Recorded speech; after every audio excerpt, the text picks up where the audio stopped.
শেষত নেত্ৰ নামৰ সংকল্প গ্ৰহণ কৰিছিল। তেখেতসকল হৈছে ৰাকেশ দাস, অৰূপ দাস, ৰোহিত কলিতা, দীপাংকৰ মহন্ত, জয়শ্ৰী বৰ্মন, পৰেশ দাস, সুমন ৰাজভাৰ, সংগীতা ৰাভা, মাধৱ ৰাভা আৰু দীপাংকৰ শইকীয়া।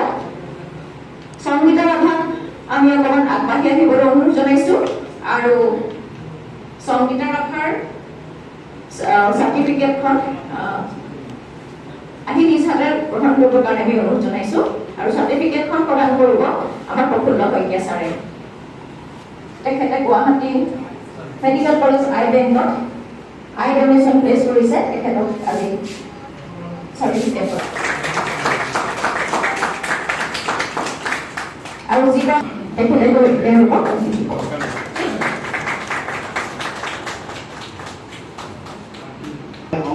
দুচকুৰ পানী টোপাল তেজ হৈ নপৰক। আৰ্ত দুৰ্গতৰ জীৱন সমৰ্পিত, সেৱা সমৰ্পিত জীৱন সুখৰ অনুভূতি বিচাৰি এক যাত্ৰা। এই যাত্ৰাত আমি অপায় নমস্কাৰ, মই যতীন্দ্ৰ দাস কৃষ্ণদাস, অধ্যক্ষ helping hand association, national chief director, international human rights and crime investigation council. নিৰাময় ধন্যবাদ। হৃদয়ৰ নিকুতি পুনৰ পৰা নিৰাময়ৰ সমস্ত বিষয়ববীয়ালৈ ধন্যবাদ।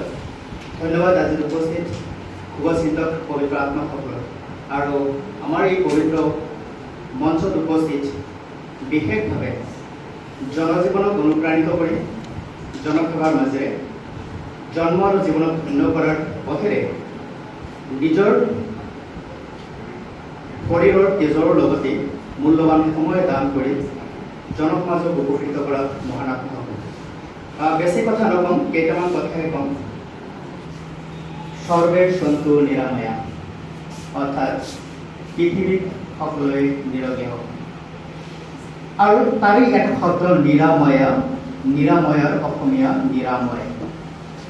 আমি কেৱল মাত্ৰ ৰোগৰ পৰা নিৰাময় বিচাৰিলে নহয়, আমি আমাৰ যিবিলাক 6টা ৰিপু বুলি কোৱা হয়, আমাৰ শৰীৰত 6টা শত্ৰু আছে, কাম, ক্ৰোধ, লোভ, মোহ, মদ, মাৎসৰ্য।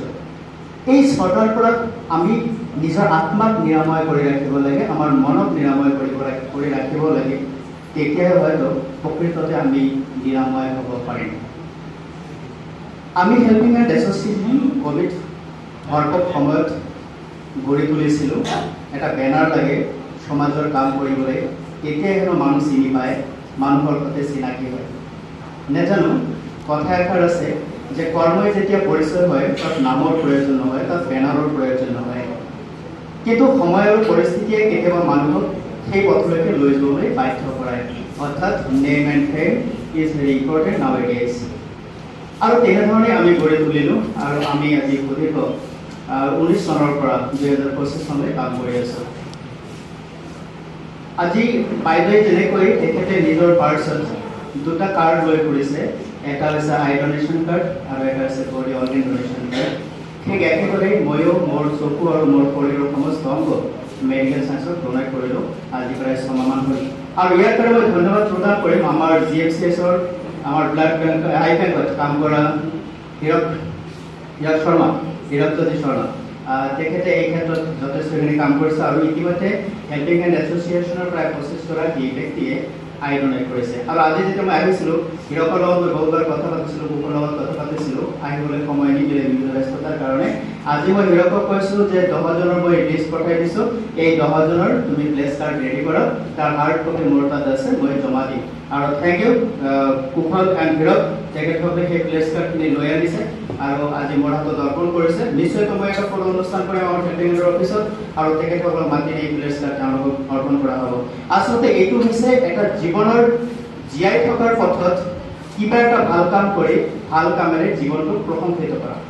আমি প্ৰত্যেকেই নিজৰ জীৱনক প্ৰশংসিত কৰিব লাগিব, আনে প্ৰশংসা কৰক অথবা নকৰক, আৰু সেয়া কৰিবলৈ সম্ভৱ হ'ব কেৱল নিজৰ দ্বাৰা। আমি যদি ভাল কাম কৰোঁ তেতিয়াহে ভাল আদৰ্শ তৈয়াৰ হ'ব, আৰু ভাল আদৰ্শ যদি তৈয়াৰ হয় তেনেহ'লে সেই ভাল আদৰ্শ ল'বলৈ নিশ্চয় কোনোবাই আহিব। আমি আনক দেখি নহয়, নিজে নিজৰ বিচাৰ বিবেক বিবেচনা আৰু আত্মাৰ সৈতে সম্পৰ্ক কৰি আমি প্ৰতিটো কাম কৰিব লাগে। আৰু যেনেকৈ ইয়াত কৈছে যে সৰ্বে সন্তু নিৰাময়, নিৰাময়ৰ এটা শব্দ নিৰাময়, বাকি তিনটা কথা এতিয়া যোগ দিম আৰু মোৰ কথাৰ জবনিকা টাইম সৰ্বে ভবন্তু সুখিনঃ সৰ্বে সন্তু নিৰাময়া সৰ্বে ভদ্ৰাণি পশ্যন্তু মা কৰ্ষিত দুঃখাক্ষৰে এই চাৰিটা মন্ত্ৰলৈ হেল্পিং হেণ্ডে কাম কৰি আছে প্ৰথম পৃথিৱীত সকলোৱে সুখী হওক সৰ্বে সুখিন ভবন্তু সৰ্বে সন্তু নিৰাময়া সকলোৱে নিৰোগী হওক সৰ্বে ভদ্ৰাণি পশ্যন্তু সকলোৱে মংগলময়তাৰে থাকক কল্যাণযুক্ত হৈ থাকক আমি যদি এই কামবোৰ কৰিব পাৰো এই চাৰিটা লক্ষ্য পূৰণ কৰিব পাৰো তেতিয়াহে আমি আমাৰ সমাজত জন্ম আৰু জীৱন পোৱাৰ যি আপত্তি প্ৰকৃতি দাবী আছে তাক আমি পৰিপূৰ্ণতা দিব পাৰিম মানৱ ৰূপত নহয় কৰ্মৰে যদি আমি প্ৰকৃত মানৱ হ'ব পাৰো তেনেহ'লেহে আমাৰ মানৱ জীৱন সাৰ্থক হ'ব আপোনালোকৰ দৰে পবিত্ৰ আত্মা সান্নিধ্য পাই মই নিজকে ধন্য অনুভৱ কৰিছোঁ আৰু কৃষ্ণ বনাৰৰ দৰে এটি আসন দি তেখেতসকলে নিমন্ত্ৰণ জনোৱাৰ কাৰণে উপত্যকাৰ সমন্বিত সমস্ত টীম নিৰাময় মঞ্চৰ আন্তৰিক ধন্যবাদ কৃতজ্ঞতা জ্ঞাপন কৰিছোঁ আৰু আমি আশা কৰিম আহক সকলোৱে হাতে হাতেৰে আগুৱাই যাওঁ নিজৰ জীৱনৰ প্ৰতিটো মুহূৰ্তক অমৰ কৰোঁ আৰু মোৰ জীৱনৰ এটাই লক্ষ্য আহক সকলোৱে মৃত্যুক মহান কৰোঁ ধন্যবাদ